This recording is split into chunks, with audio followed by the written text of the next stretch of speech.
ଅମୃତଭଣ୍ଡାର ଫଳ ଆପଣ ଦେଖନ୍ତୁ, ଗୋଟେ ଫଳ 2 କିଲୋ 3 କିଲୋରୁ ଅଧିକା।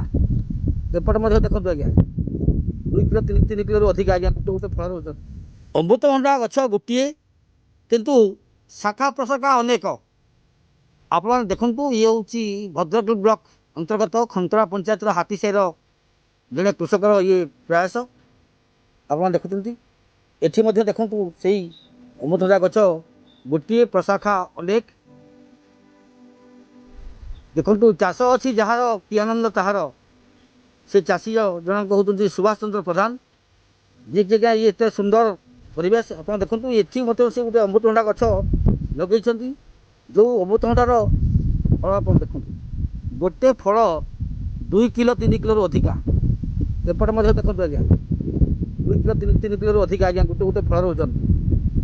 ଯାହା ହଉ ସୁନ୍ଦର ପରିବେଶ ସେ ତିଆରି କରୁଛନ୍ତି।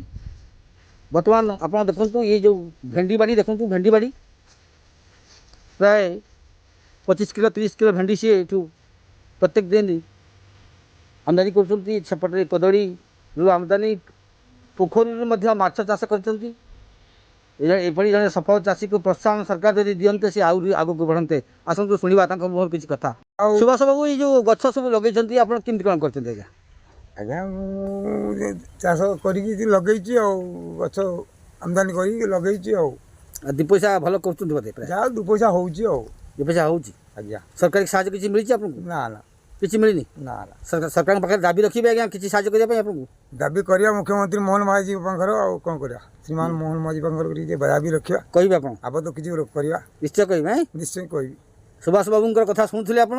ସେ ଯାହା କହୁଛନ୍ତି ବର୍ତ୍ତମାନ ସୁନ୍ଦର କଥା, ଯେ ସରକାରଙ୍କ ପାଖରେ ସେ ଦାବି ରଖିବେ ଏବଂ ତାଙ୍କୁ ସାହାଯ୍ୟ କରିବା ପାଇଁ ଅନୁରୋଧ କରିବେ। ବର୍ତ୍ତମାନ ଭଦ୍ରକରୁ ସତ୍ୟବ୍ରତ ନାୟକଙ୍କ ରିପୋର୍ଟ, ନ୍ୟୁଜ୍ ଓଡ଼ିଆ।